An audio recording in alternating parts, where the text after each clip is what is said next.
ప్రకృతిలో ఉన్న జీవ వైవిధ్యాన్ని పరిరక్షించే బాధ్యత ప్రతి పౌరుని మీద ఉందని జనసేన రాష్ట్ర ప్రధాన కార్యదర్శి బోలిశెట్టి సత్యనారాయణ పేర్కొన్నారు. People's world commission on drought and flood ఆధ్వర్యాన రామన్ మెగా సెసే అవార్డు గ్రహీత రాజేంద్ర సింగ్ ప్రెసింగ్ పిలుపు మేరకు ప్రసంగి ఆదినారాయణ ఆధ్వర్యంలో డిప్యూటీ ముఖ్యమంత్రి కొణిదెల పవన్ కళ్యాణ్ పుట్టినరోజు సందర్భంగా జేఎన్టీయూ ప్రాంగణంలో మొక్కలు నాటే కార్యక్రమాన్ని నిర్వహించారు.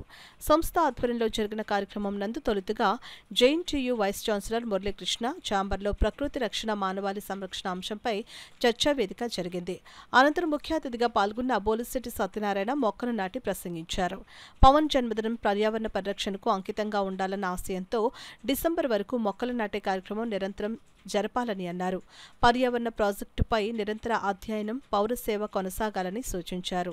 కాకినాడ ముంపు గురికాకుండా నివారణ కోసం యాక్షన్ ప్లాన్ అవసరం ఉందని అన్నారు. కార్యక్రమంలో బీజేపీ జిల్లా అధ్యక్షుడు చిలుకూరి రామ్కుమార్, పౌర సంఘం కన్వీనర్ దూసర్లపూడి రమణరాజు, పరివర్తన కార్యదర్శి వి రామకృష్ణ, చిక్కాల సుబ్రహ్మణ్యం, ఎంఏ తాజుద్దీన్, ఆకుల ప్రవీణ్ కుమార్, కె గంగరాజు, పి రాజేశ్వరి, సురేష్, రాణా, మరియా, పుప్పాల నరసింహరావు, సత్యవతి, కళ్యాణ్, వినోద్, రమేష్ కుమార్, శ్రీనివాస్, అనంతవర్మ, రామ్, మంతని సుజాత, సురేష్ నాయుడు, రజని, అజయ్ కుమార్, ఈశ్వరి, రత్నమాల పాల్గొన్నారు.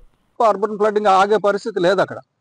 అదే పరిస్థితి మన పట్టణాల్లో కూడా రాకుండా ఉండాలంటే మన చెరువులు, లోతట్టు ప్రాంతాలను మనం కాపాడుకోవాలి. అలా అందు గురించి అని చెప్పేసి అంటే మనం ఇదివరకు ఒరిజినల్గా PWCDFలో ఇదేంటంటే people world commission on drought and ఫ్లడ్స్లో ముఖ్యమైన ఉద్దేశం ఏంటంటే డ్రౌట్, కరువు రాకుండా, ఫ్లడ్స్ రాకుండా ఉండే కార్యక్రమం చేయాలని.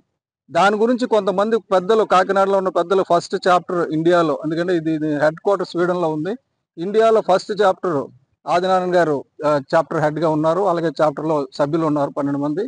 వీళ్ళందరూ కలిసి 2-3 మీటింగ్లు చేయడం జరిగింది. ఇప్పటికే రాజేంద్ర సింగ్ గారు దీనికి ప్రపంచ స్థాయిలో చైర్మన్గా ఉన్నారు, ఇంటర్నేషనల్ చైర్మన్గా.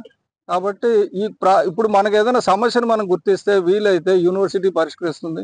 అక్కడ యూనివర్సిటీ స్థాయిలో కాకపోతే మనం అంతర్జాతీయంగా ఇంకో దేశంలో ఇంకొక దగ్గర ఎక్కడైనా ఇటువంటి ప్రమాదాలు వచ్చినాయో చూసి దానికి సొల్యూషన్ ఏం చేశారో చూసుకొని అటువంటిది మనం ఇక్కడ అడాప్ట్ చేయాలనే ఉద్దేశంతో సమాజం అంతా కలిసి బాగు చేయాలనే ఉద్దేశంతో, అంటే మన సమాజాన్ని మనం రక్షించుకోవాలి, మన ప్రాంతాన్ని మనం రక్షించుకోవాలి, మన కల్చరల్ హెరిటేజ్ కానీ, ఆర్కిటెక్చరల్ హెరిటేజ్ కానీ, న్యాచురల్ హెరిటేజ్ని కానీ మనం కాపాడుకోవాలని చెప్పేసి దాని గురించి ఇంతమంది సభ్యులు ఈరోజు సాయంత్రం తక్కువ నోటీసులు వచ్చినందుకు వాళ్ళందరికీ కృతజ్ఞతలు తెలుపుతూ